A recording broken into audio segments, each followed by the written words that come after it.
Hi అండి, అందరికీ welcome back to my channel మధుపటి వ్లాగ్స్కి స్వాగతం. నేనైతే ఈరోజు కాకరకాయ ఫ్రై చేయాలనుకుంటున్నానండి. అది కూడా కాకరకాయ ఇంత చేదవ్వకుండా కాకరకాయ ఫ్రై ఎలా చేయాలో నేను చెప్తాను. ఒక్కసారి మీరు కూడా అలా ట్రై చేయండి.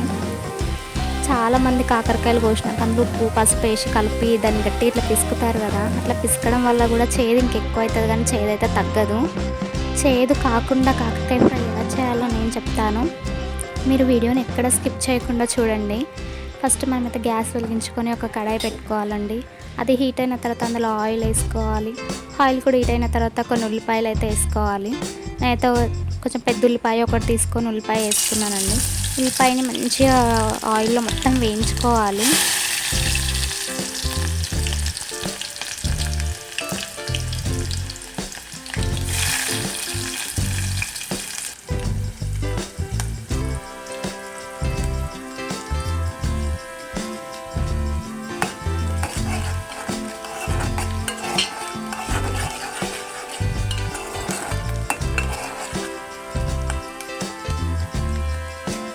ఇలా ఉల్లిపాయలు మంచిగా కలర్ కొంచెం చేంజ్ అయ్యేంత వరకు వేగిన తర్వాత మనం సన్నగా కోసుకున్న కాకరకాయ ముక్కలు కూడా వేసుకోవాలండి.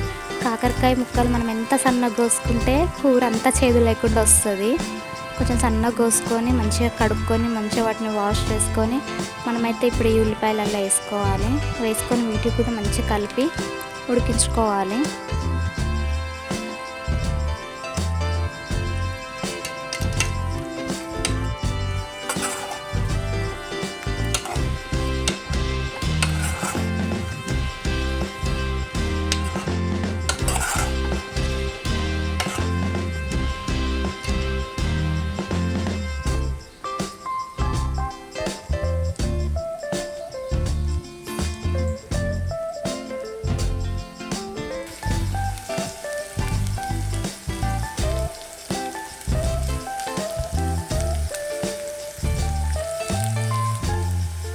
చూసారు కదండి, కాకరకాయలు కొంచెం చేంజ్ అయినాయి. ఇట్లా కొంచెం చేంజ్ అయిన తర్వాత మనం ఇందులోకి ఉప్పు కూడా వేసుకోవాలి.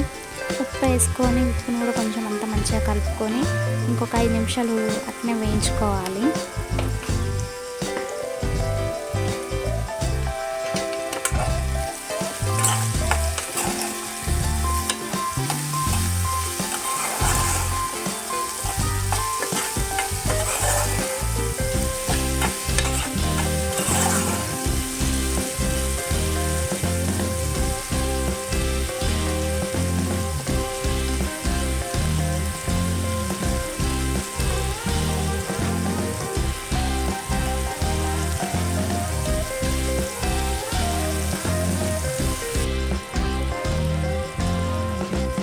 కాకరకాయలు మాడకుండా మాత్రం మనం మధ్యలో కలుపుతూ ఉండాలి. లేకపోతే కాకరకాయ అగంటుకొని మాడిపోతుంటుంది.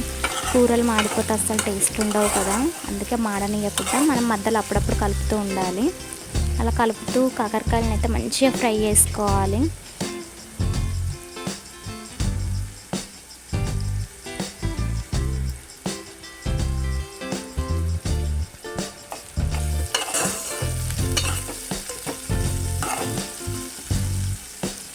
కాకరకాయ అయితే ఇప్పుడు ఒక 50% ఉడికిందండి. ఇలా ఉడికిన తర్వాత మనం ఇందులోకి అయితే ఒక 2 చిన్న టమాటాలు అయితే తీసుకొని వాటిని కూడా మంచిగా అంతా కలుపుకొని ఒక 5 నిమిషాలు ఫ్రై చేసుకోవాలండి. మీరందరూ నా వీడియోస్ చూస్తున్నారు కానీ ఒక లైక్ కొట్టట్లేదు, నా ఛానల్ని సబ్స్క్రైబ్ చేసుకోవట్లేదు. ఎందుకంటే నా వీడియోస్ బాగుండట్లేదా? నా వీడియోస్ బాగుంటే ఒక చిన్న లైక్ చేయండి. నా ఛానల్ మీకు నచ్చితే నా ఛానల్ని సబ్స్క్రైబ్ చేసుకోండి. మీరు ఇలా సబ్స్క్రైబ్ చేసుకుంటే నాకు ఇలాంటి వీడియోస్ ఇంకా మరిన్ని తీసి పెట్టాలనిపిస్తుంది. ప్లీజ్ నా ఛానల్ని అయితే సబ్స్క్రైబ్ చేసుకోవడం మాత్రం మర్చిపోకండి, చేసుకోండి.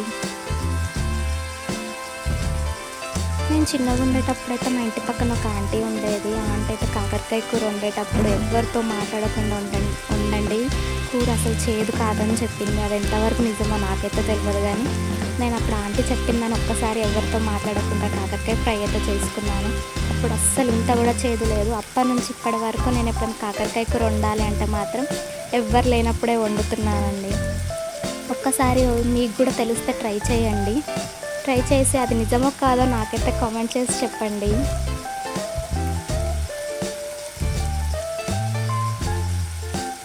ఇదిగోండి కొంచెం టమాటా కూడా లైట్గా ఉడికింది.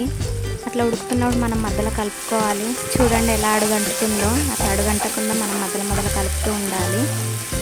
అట్లా కలుపుకుంటా మనం ఫ్రై చేసుకుంటే బాగుంటుంది.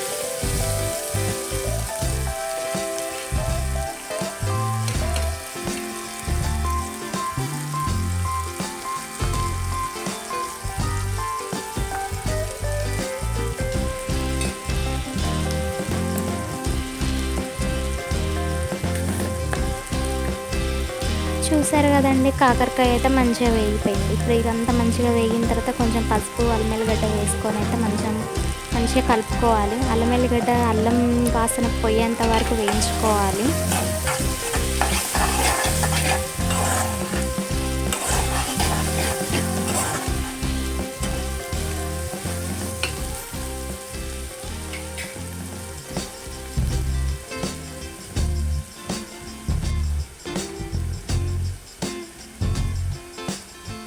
పసుపు, అల్లం ఎల్లిగడ్డ కూడా అంతా మంచిగా వేగిపోయింది. వేగిపోయిన తర్వాత మన టేస్ట్కి తగ్గట్టు కారం వేసుకోవాలి.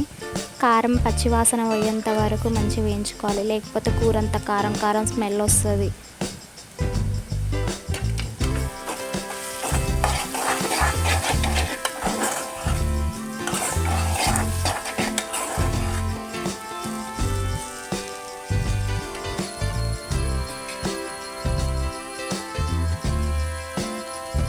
ఇలా కారం కూడా అంత మంచిగా వేగిపోయిన తర్వాత కొంచెం ధనియాల పొడి వేసుకోవాలండి. ధనియాల పొడి వేసుకొని కూడా ఒక 2 నిమిషాలు కుక్ చేసుకున్నామంటే కాకరకాయ ఫ్రై అయిపోయినట్టే.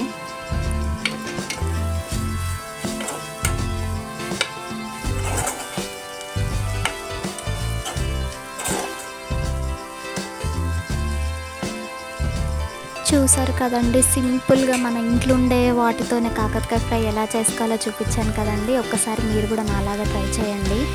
నా వీడియో మీకు నచ్చితే నా ఛానల్ని సబ్స్క్రైబ్ చేసుకోవడం మాత్రం అస్సలు మర్చిపోకండి.